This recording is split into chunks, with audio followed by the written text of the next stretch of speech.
buenas. Pues así con la cámara un poco torcida, os voy a explicar hoy mis principales películas, el top 5 de películas bélicas que más me gustan. Todas son de la Segunda Guerra Mundial, no por nada, pero es así. Y a no ser dos menciones especiales que voy a hacer entre el número 2 y el número 1. Así que empezamos. El número 5, Fury, que aquí en España se llamó Corazones de Hierro. Dirigida por David Haller y escrita por David Haller. Es una película sobre tanques de guerra, pasa en la última fase de la Guerra Mundial, de la Segunda Guerra Mundial, en Alemania. Los lugares en la Segunda Guerra Mundial son importantes porque la película puede ser muy distinta, ¿no?, a que pase en África, a que pase en Dinamarca o en Centro Europa, ¿no?, como es este caso. Y habla, bueno, eso de las peripecias de un tanque de guerra y tal, que está llegando ya, está en Alemania, camino creo que de Berlín, ¿no? Es una película muy cruel, muy dura, que muestra lo que son los horrores de la guerra, ¿no? Muestra una visión muy descarnada también del ejército americano y muy realista, me da la impresión, y es una obra maestra, es buenísima, visualmente es increíble. Y no sé, creo que tiene cierta influencia de una película de Sam Fuller que se titula Uno Rojo, División de Choque, ¿no? Que es una peli, a mí no me mata, pero recuerdo un poco, ¿no? Sobre todo el principio, la intro. Y bueno, pues es una peli que seguro que visteis porque es muy conocida, está en plataformas por ahí, y si no la visteis, verla porque os va a gustar seguro, ¿no?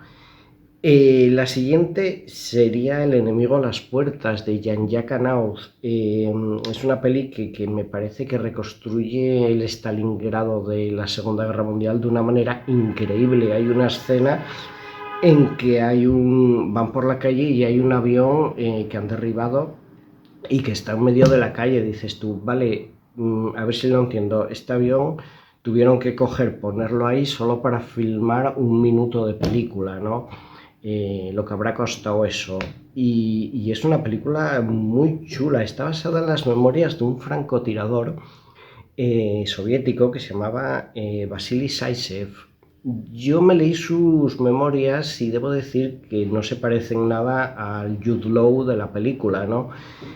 Vasily Zaisev no era un campesino que lo meten en un tren y lo ponen ahí en una guerra que él no entiende, no. Vasily Zaisev era un comunista convencido, ¿no?, y que luchó contra los nazis, contra los que él llamaba los invasores, ¿no?, de su tierra y de su hogar, vamos.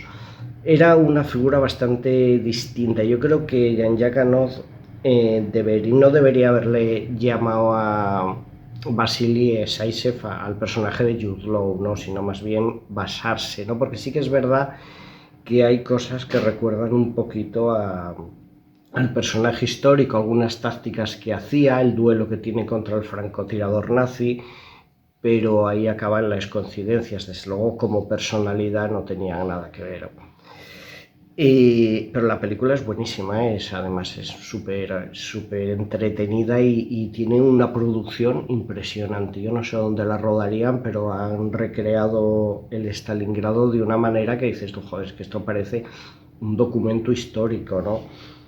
Bueno, la siguiente es Salvar al soldado Ryan, claro, una obra maestra. Yo cuando la vi, a mí me estalló la cabeza, sobre todo, como nos pasó a todos, la primera parte de la película, que es el desembarco de Normandía, ¿no? Cómo estaba rodada, como si fuera un periodista que desembarca con los aliados. Bueno, la segunda parte ya era una película más convencional, cuando van a buscar a Ryan, ¿no? Pero la primera parte era increíble cómo la rodaron cámara en mano, con una violencia también muy descarnada, todo muy violento, que bueno, así debió ser el desembarco de Normandía, ¿no? Y bueno, no sé, una obra maestra que os voy a contar, seguro que la visteis, ¿no? Yo siempre tenía la imagen del cine como la cámara centrada, el plano más bonito posible, y yo cuando vi al soldado Ryan veía que la cámara iba de un lado para otro, se movía, y digo yo, joder, no sé, no, me descuadró un poco, ¿no? Pero aún así me fascinaba. Bueno, la ¿Por cuál vamos? La segunda película, El puente sobre el río Kwai, del gran David Lean. Es una película maravillosa, además son dos películas para mí. Tiene este formato que se daba en los años 60, que hay una introducción con la banda sonora y luego un descanso, ¿no? Hay muchas películas que tienen este formato. Las sandalias del pescador, Grand Prix, no lo sé, hay muchas ahora mismo, no me viene ninguna más a la cabeza. Doctor Zivago, por supuesto, Lawrence de Arabia, por supuesto. Y la primera película, por decirlo así, además esta película yo la tenía en vídeo y venían 200, o sea que no estoy tan loco. La primera película era una película de un campo de prisioneros y cómo empezaban a construir el puente, ¿no? Y toda la rivalidad que había entre el personaje de Alex Guinness y del capitán que comandaba el campo.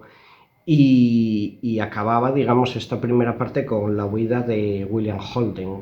Luego había un descanso donde te ponían la banda sonora y en la segunda mitad era una película de comandos, una película en la que el comando que se formaba basándose en la información que daba William Holden iba a destruir el puente, ¿no? Con lo cual eran dos películas bastante distintas y que aún así se compenetraban, ¿no? Y en fin, encajaban la una con la otra. Es una película de comandos buenísima y es una película de prisioneros buenísima y es una película de personajes excepcional, ¿no?